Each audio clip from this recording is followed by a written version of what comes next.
بسم اللہ الرحمن الرحیم نحمده ونصلی علی حبیبہ الکریم اما بعد فاعوذ باللہ من الشیطان الرجیم بسم اللہ الرحمن الرحیم لتؤمنوا باللہ ورسولہ وتعزروه وتوقروه وتسبحوه بکرة وأصیلا آمنت باللہ صدق اللہ العظیم۔ ناظرین، اللہ تعالیٰ کی رحمت سے پروگرام ازالہ شبہات میں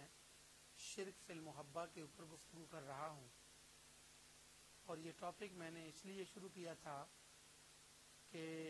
لوگوں نے محبت کے معنی کو بدل دیا ہے اور اس کو شرک قرار دینے لگے، یعنی اس لفظ سے چڑ پیدا ہو گئی۔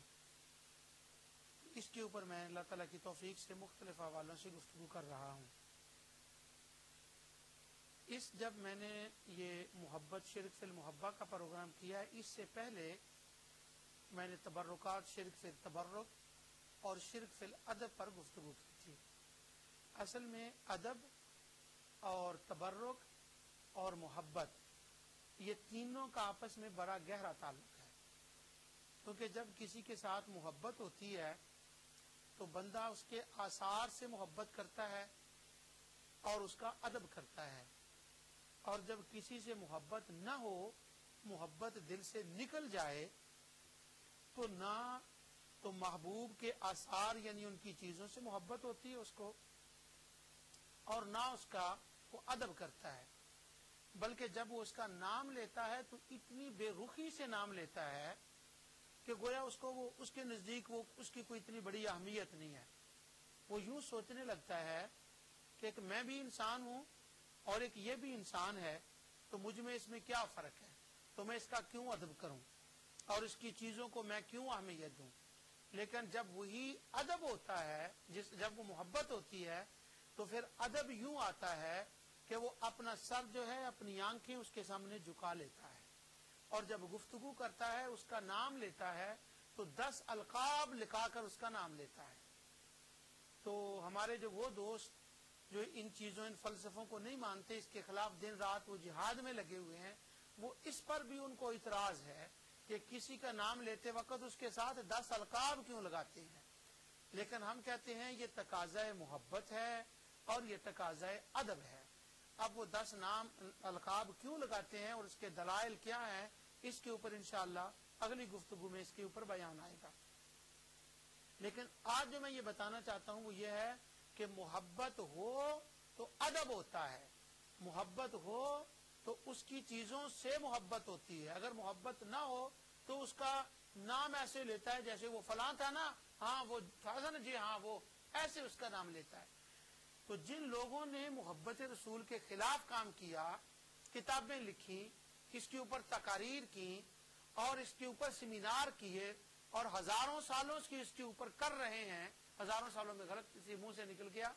کیونکہ وہ ہزاروں سالوں تو نہیں بنتا، کیونکہ امیر المومنین سیدنا علی مرتضیٰ رضی اللہ تعالیٰ عنہ کو بھی ہزاروں سال تو نہیں ہوئے، اور نبی کریم صلی اللہ علیہ وسلم کو ہزاروں سال تو نہیں ہوئے، یعنی سینکڑوں سالوں سے اس کے اوپر وہ کام کر رہے ہیں۔ اب جب وہ حضور علیہ السلام کا نام لیتے ہیں، بلکہ اللہ تعالیٰ کی ذات کا نام بھی، اللہ تعالیٰ کی ذات کا نام لیتے وقت بھی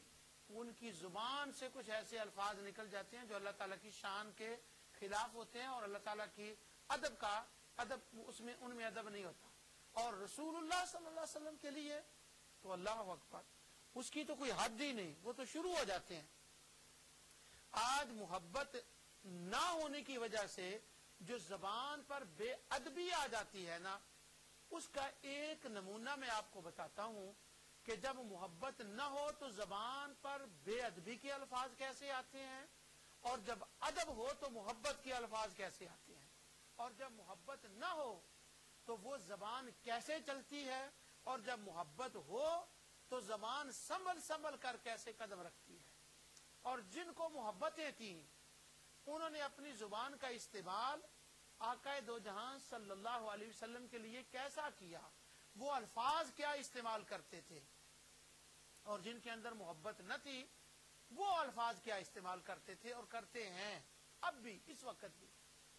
اب میرے ساتھ بھی متعدد بار ہوئی ہیں باتیں، میں اب وہ اپنے اوپینین نہیں لانا چاہتا کیونکہ میں اس کے اوپر بڑی تسلی سے گفتگو کرنا چاہتا ہوں، اس لیے میں اپنے نوٹس اپنے موضوع کی طرف چلتا ہوں۔ پہلے میں آپ کو ایک ریفرنس کوٹ کرتا ہوں کہ اگر محبت نہ ہو تو بے ادبی کی زبان کیسے چلتی ہے اور وہ کیسے آدمی گفتگو کرتا ہے۔ اس کی صرف ایک مثال میں دیتا ہوں۔ ایک کتاب ہے، نام ہے اس کا صراط المستقیم، اور اس کتاب کا مصنف شیخ دہلوی اسماعیل دہلوی جو ہے،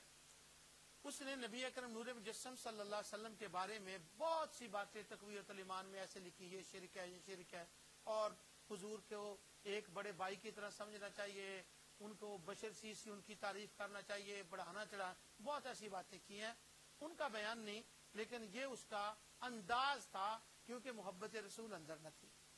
سینے میں موجود نہ تھی، سینہ محبت رسول سے خالی تھا۔ انہوں نے ایک اور کتاب لکھی ہے، اس کا نام ہے صراط المستقیم۔ اس کے باب الوسواس، وسوسوں کا جہاں ذکر کیا ہے، اس کے باب کے اندر انہوں نے، اس کے پیج نمبر ہے 169، اور اس کا نام وسوسے ہے، اور اس کا کہتے ہیں عبادت میں خلل انداز چیزوں کا ذکر۔ تو اس کے پہلے باب میں اس کے اوپر وہ کچھ گفتگو کرتے ہیں، میں اس کو سمرائز کر دیتا ہوں آپ کے لیے، وہ لمبی عبارت ہے، میں اس کو چھوڑ رہا ہوں، لیکن انشاءاللہ اس میں کمی بیشی نہیں کروں گا، بس یعنی اپنی طرف سے الفاظ اس کے اوپر نہیں ملاؤں گا، اس کا خلاصہ عرض کر دیتا ہوں۔ اس سارے باب کے اندر ان کا یہ ہے کہ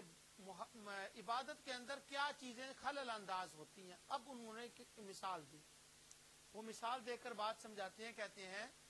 کہ جب آدمی نماز پڑھتا ہے تو آدمی کو دو قسم کے خیال آتے ہیں، ایک غلط خیال ہوتے ہیں اور ایک بہت ہی غلط خیال ہوتے ہیں، یعنی ایک ورس ہوتے ہیں اور ایک مور ورس ہوتے ہیں۔ تو اب جب انہوں نے اس کا کمپیریزن کیا تو جو لینگویج یوز کی وہ دیکھ لیں کہ محبت سے خالی لینگویج ہے۔ میں بتانا یہ چاہتا ہوں آگے جا کر محبت والوں کی زبان کیسے ہوتی ہے، جب محبت رسول نکلتی ہوتی ہے تو یہ زبان استعمال ہوتی ہے۔ تو وہ کہتے ہیں جو نماز کے اندر برے خیالات ہیں وہ یہ ہیں کہ انسان زنا کے بارے میں سوچنا شروع کر دے، بد کرداری کے بارے میں سوچنا شروع کر دے، یا اپنے جو جانور ہیں ان کے بارے میں سوچنا شروع کر دے۔ جانور کا نام لیتے ہوئے انہوں نے گائے کا نام لیا اور گدھے کا نام لیا کہ یہ اگر نماز کے اندر انسان کی توجہ ان کی طرف چلا جائے یا یہ سوچنے لگے یا ان کا خیال آ جائے تو یہ عبادت کے اندر خلل اندازی ہوتی ہے، خلل پڑتا ہے عبادت کے اندر۔ تو وہ کہتے ہیں یہ بری چیز ہے۔ آگے کہتے ہیں یہ ہے بری چیز، لیکن اس سے بڑی بری چیز یہ ہے